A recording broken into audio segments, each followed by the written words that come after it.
All right, now you have to learn to work with speed. Remember, that's why I think I remember giving you one website for practicing typing speed, because typing speed is very essential. Now your active page, there are two different words. I said you don't write two different words as an ID name. You join them with an hyphen. So join an hyphen or another score. Do you understand? You can't have ID with two separate names. Join them with just page. Just join them. Remove the space and join them with an hyphen. That's just all.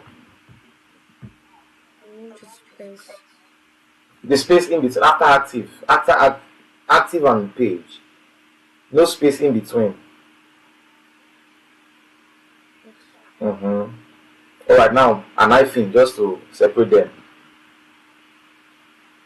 Exactly, perfect. So